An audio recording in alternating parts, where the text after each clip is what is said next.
Ladies and gentlemen, welcome back to the podcasts.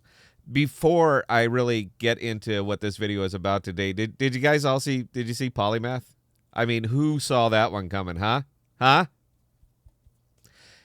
As requested, and because I like to make videos that folks like to watch, we will be covering down on a part 2 of COTIpay versus AMP, which should be more accurately named COTIpay versus Flexa.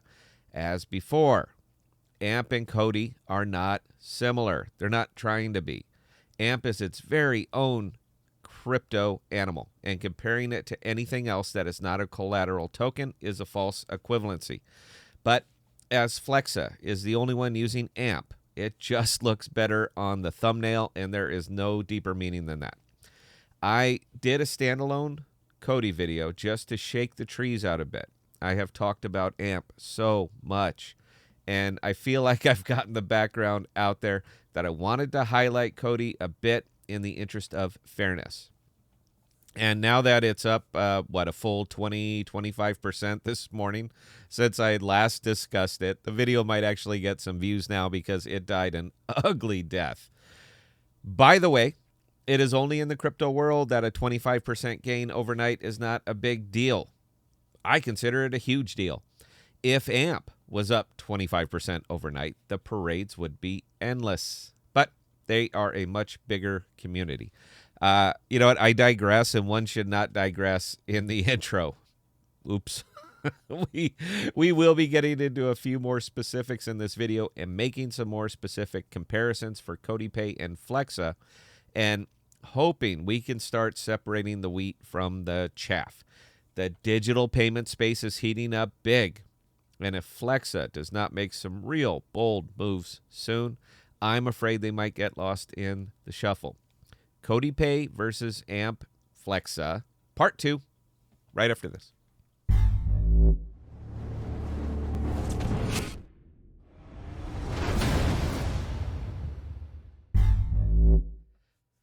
All right, so let's just jump right in and start with the big elephant in the room. It's so big nobody even notices it, and that is the ADA partnership with COTI. I will be taking this apart specifically in another video because I need time on it. But it's okay to 30,000 foot view this one. Yeah, I think we're okay with that. Lots and lots of players are getting involved in digital payments, and lots of them are racing to the podium for press releases talking about what they plan on doing. Cardano just did it, and they did it a while ago. ADA Pay went live 2 years ago. Safe to say this one is shaken out. Now, moving it onto Shelley Mainnet. Mainnet was a whole nother thing. Original rollout was proof of concept, and it worked. It worked, but nobody wanted it. That's called being really early. As the space heats up and continues to get more and more competition, they have a product that has had the bugs shaken out of it and is ready for mainstream. If you want to see how it works, adapay.finance, knock yourself out. The funniest part about all of this is that the press is not coming from ADA. It's coming from COTI. I don't think ADA cares a lick how you use their product as long as it is getting used. COTI cares that it is being processed on COTI. They are leveraging the rise of ADA to say, look at me.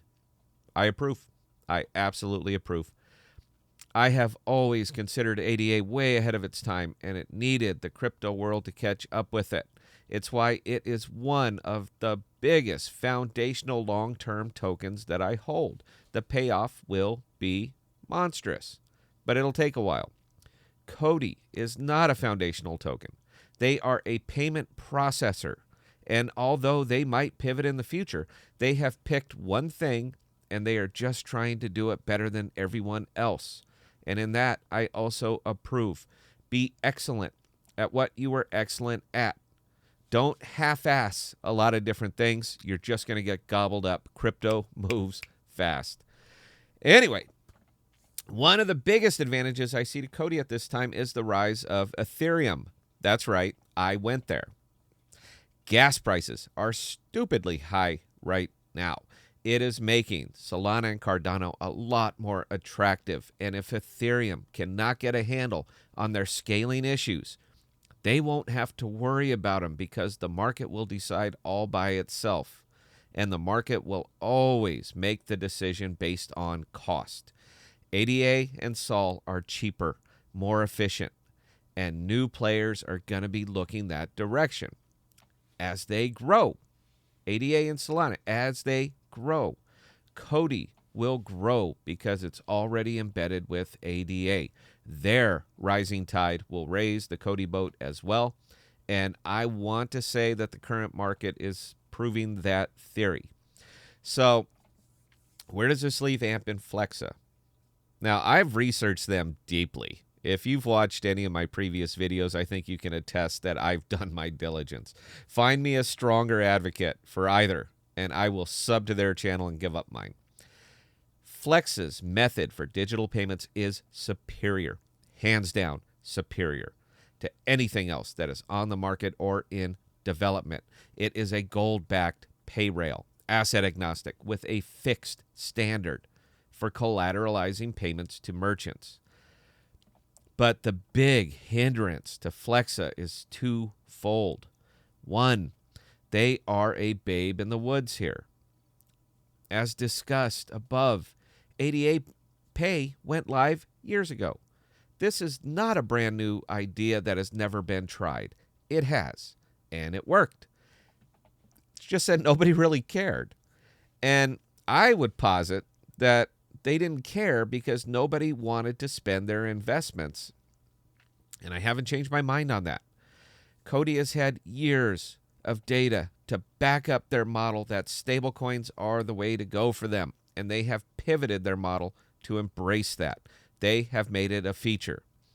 We can't really make a comparison to Flexa on this one because we have no idea what Flexa's numbers are because they aren't releasing them.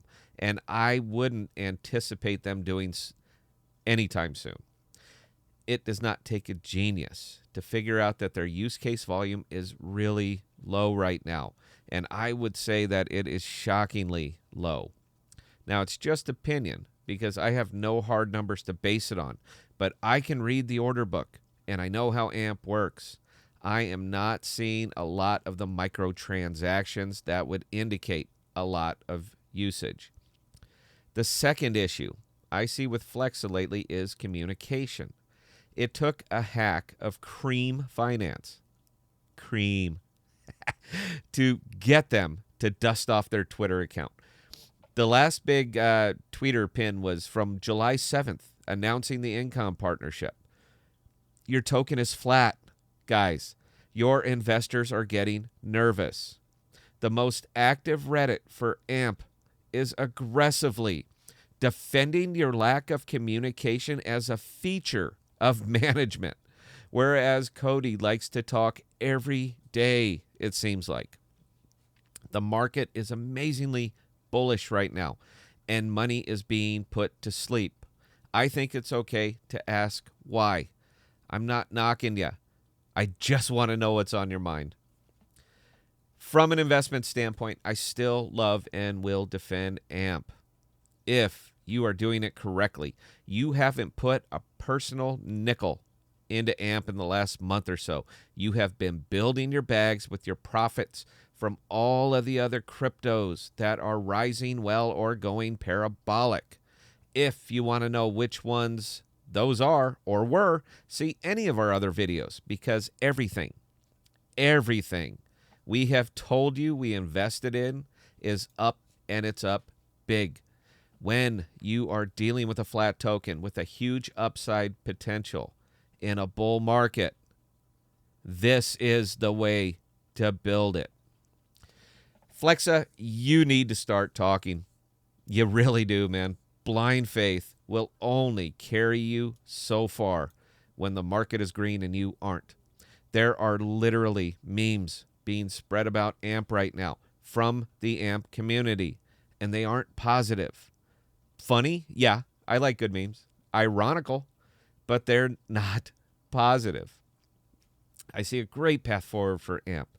But I'm a baby channel, man. Give us a little help. You are losing your base. If you want the true pulse of the community, go to YouTube and do a search for AMP videos. The top 10 are hopium, and that's not a good place to be. None of mine are up there, by the way. But again, we're a baby channel, and we're pragmatic. That's not a good place to be on YouTube either. We might do a part 3 on this one to break down the tokenomics just a bit. I'll see if anyone watches this or if it's time to move on to other projects.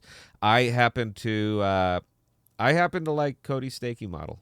I really do. I like Flexes. Rock solid 4, easy, in, out, life is good.